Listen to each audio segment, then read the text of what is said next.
이사야 10장은 아시리아에 대한 하나님의 심판과 이스라엘의 남은 자들에 대한 구원에 대한 말씀을 전하고 있습니다. 이스라엘 백성의 불순종에 대한 심판의 도구로 하나님은 아시리아를 들어서 사용을 하셨습니다. 10장 5절에 보면 그는 나의 진노의 몽둥이요 그의 손에 있는 몽둥이는 바로 나의 분노다라고 이렇게 하나님 말씀하시면서 아시리아를 통해서 불순종하던 이스라엘 백성들을 그렇게 치고 사용하셨다고 그렇게 말씀을 합니다.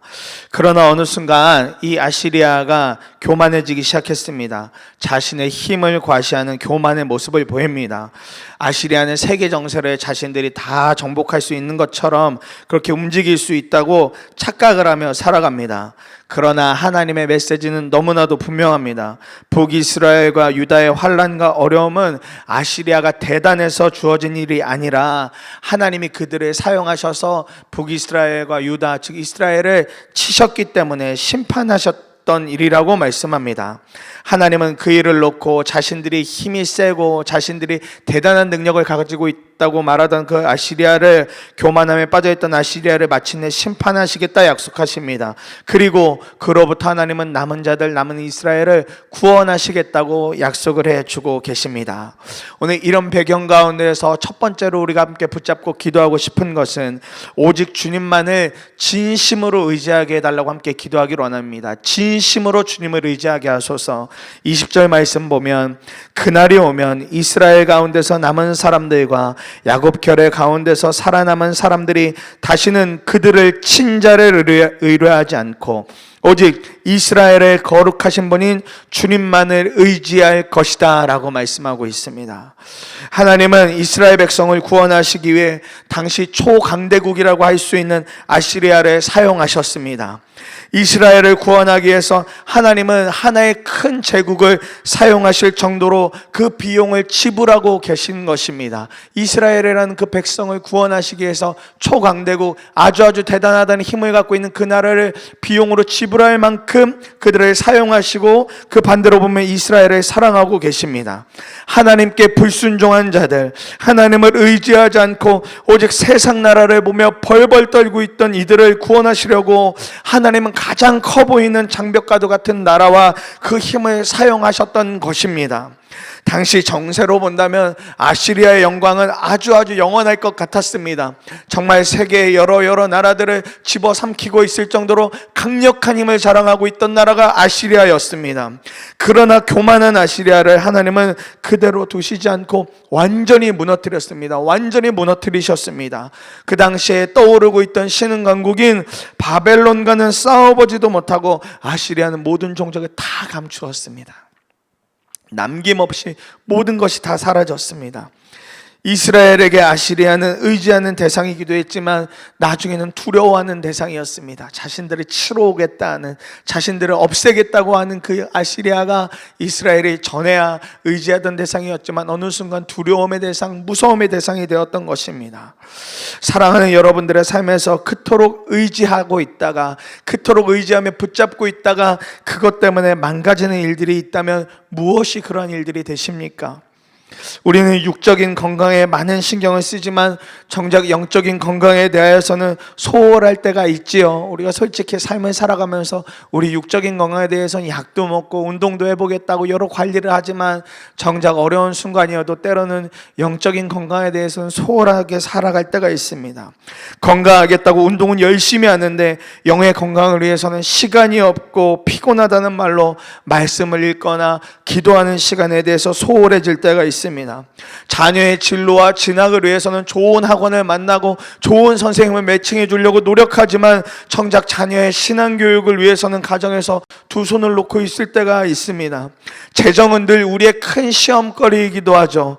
제어하기 어려울 정도로 우리가 의지하는 대상이 재정일 때가 있습니다. 우리는 하나님을 믿는다고 안다고 말하지만 정작 우리의 삶을 보면 하나님보다는 건강을, 하나님보다는 자녀를, 하나님보다는 재정 등을 그렇게 눈에 보이는 것을 더 의지하며 살 때가 얼마나 많은지 모르겠습니다.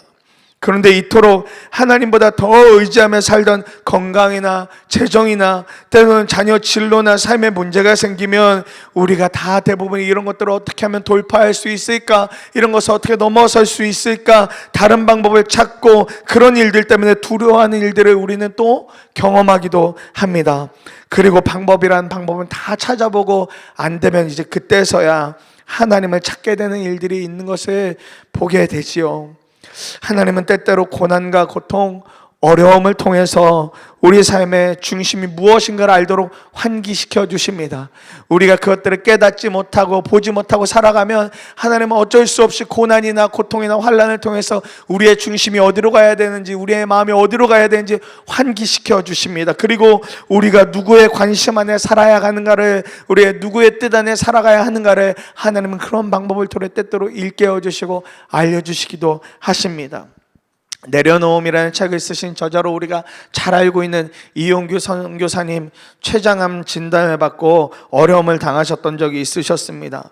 수술과 치료를 위해서 기도하고 있다가 몽골에 의료 선교로 오셨던 한 의사 선생님 한 분이 생각이 나시더래요. 그래서 연락처를 막 수소문해서 겨우겨우 찾고 연락이 닿으셨답니다.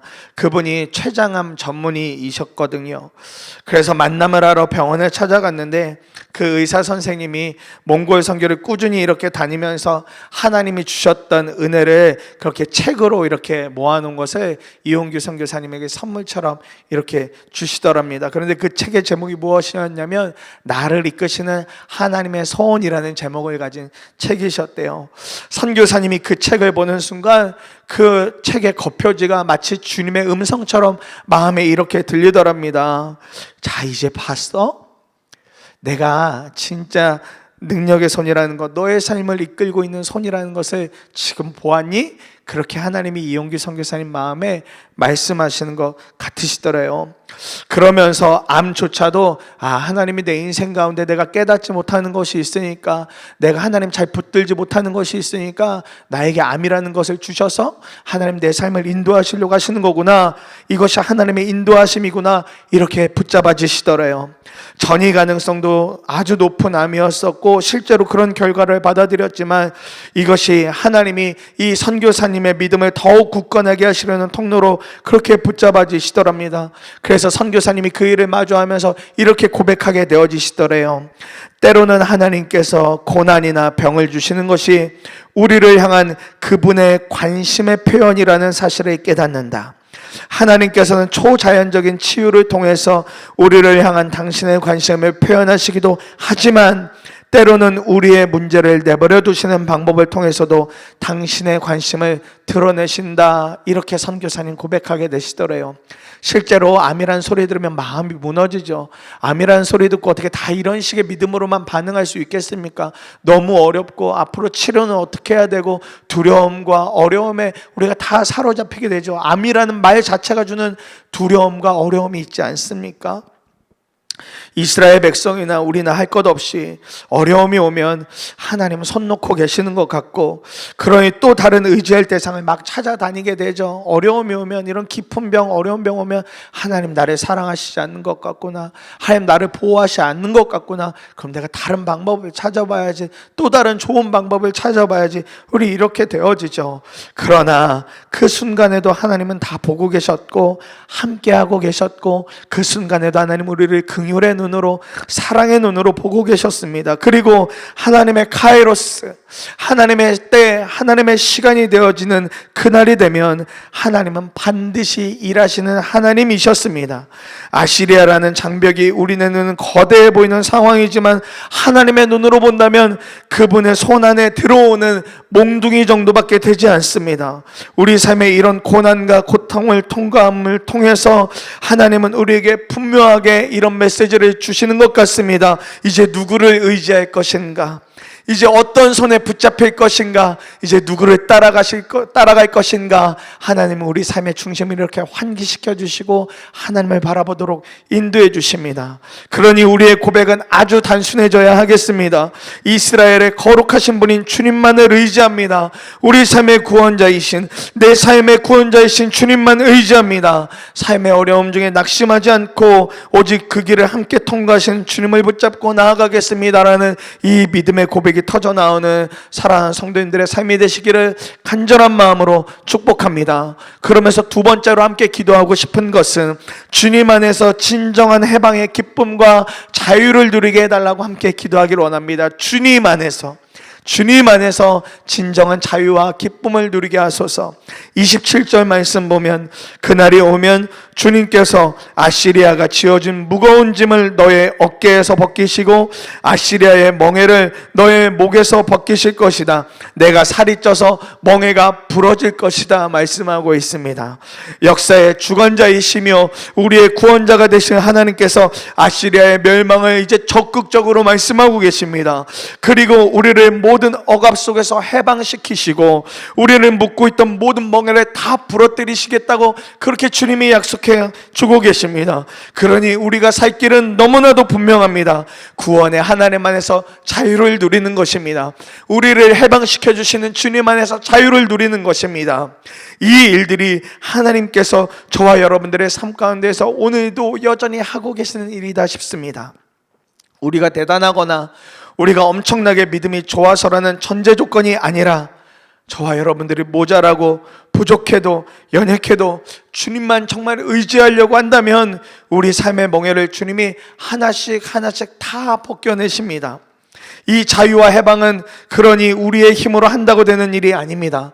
우리가 주님을 바라보고 주님을 분명히 의지하고 믿을 때 이루어지는 일들이라는 것입니다.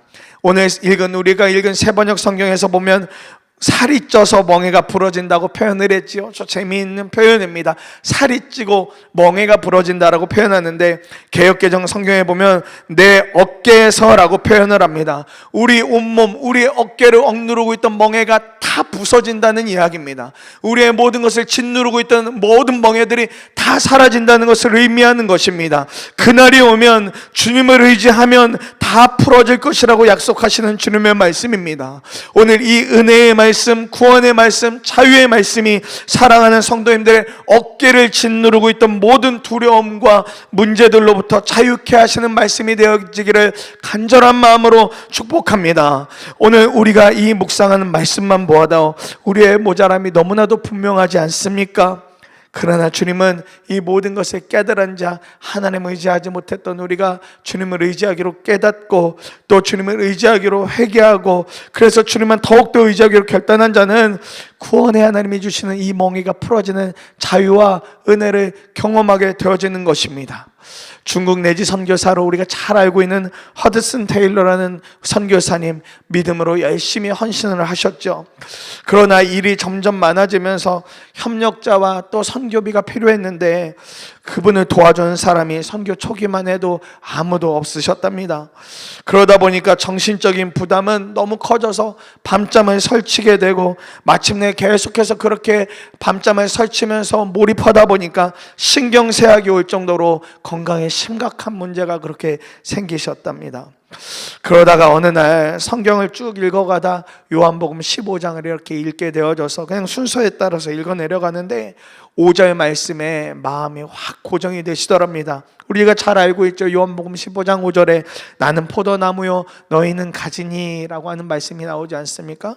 바로 그 앞단어에서 선교사님의 마음이 확 고정이 되어지시더래요. 그러면서 그 말씀이 마음에 심겨지셨답니다. 그 순간에 갑자기 태양빛이 딱 내리쬐는 것처럼 이 선교사님 마음이 환하게 밝아지기 시작하셨대요. 그러면서 이분이 이렇게 고백합니다. 주님은 나의 포도나무이시고 나는 그 가지인데 내가 걱정할 것이 무엇인가? 주님께서 수분과 양분을 공급해 주는 나무이므로 가지인 나는 그것을 받아들이기만 하면 되는데 가지인 내가 수분과 양분을 공급하려고 애쓰고 있다니 정말 내가 어리석었구나. 내가 정말 모자랐구나 이렇게 고백하셨대요. 그러면서 주님, 이 시간부터는 염려와 근심을 주님께 맡기겠사오니 주님이 책임져 주옵소서. 주님이 모든 것을 인도해 주옵소서. 이렇게 꿇어 엎드려 하나님 앞에서 본인의 어리석음을 시인하고 회개하며 모든 문제를 다 그렇게 주님께 맡기셨답니다. 그러니까 마음의 평안이 파도처럼 막 밀려오시더래요. 그 후로부터 기도하는 것마다 응답받고 성공적으로 중국 선교를 잘 감당할 수 있으셨답니다. 하나님은 저와 여러분들의 인생 가운데서 아시리아와 같은 존재를 다 무너뜨리실 수 있는 분이세요. 두려워하고 무서워하는 문제들 하나님은 다 무너뜨리실 수 있는 분이십니다. 그것이 재정이든 관계이든 자녀의 문제이든 우리가 하나님보다 더 우선시하며 최고라고 여겼던 일들을 하나님이 다 꺾어내게 하시고 오직 하나님만을 의지하게 하십니다. 그리고 나면 비로소 우리 삶에 묶여져 있던 그런 일들로 묶여져 있던 모든 멍에가 풀어지는 자유를 하나님은 경험하게 하십니다. 주님 안에서 이 자유와 해방의 기쁨을 마음껏 누리시는 사랑하는 성도님들의 삶이 되어지시기를 간절한 마음으로 축복합니다. 말씀을 마무리합니다. 하나님이 심판하시는 그날이 오면 아시리아와 같은 두려움의 존재들은 다 사라질 것입니다. 하나님이 우리의 삶에 그런 은혜를 주십니다. 그 일을 통해서 우리는 오직 하나님 한 분만 반드시 의지하게 되어질 것입니다. 우리는 회개하고 하나님만 붙들면 되어지는 것입니다. 그리고 주님 앞에 더 가까이 나아가기만 하면 되어지는 것입니다. 이렇게 주님을 의지하기로 결단한 자는 그날이 오면 진짜 기쁨과 진짜 자유와 진짜 해방의 은혜와 기쁨을 마음껏 누리게 될 것입니다. 우리 어깨를 누르던 멍에서 자유로워집니다. 사랑하는 성도님들을 누르던 모든 멍에서 자유해지시기를 주님을 의지하고 주님을 더욱더 사랑함으로 주님의 허락하신 은혜와 기쁨, 자유를 마음껏 누리시며 오늘도 승리하시는 사랑으로 예수님의 삶들 모든 성도님들의 삶이 되시기를 간절한 마음으로 축복합니다. 오늘 우리에게 주신 말씀 가지고 두 번의 나눠 함께 기도하도록 하겠습니다. 첫 번째는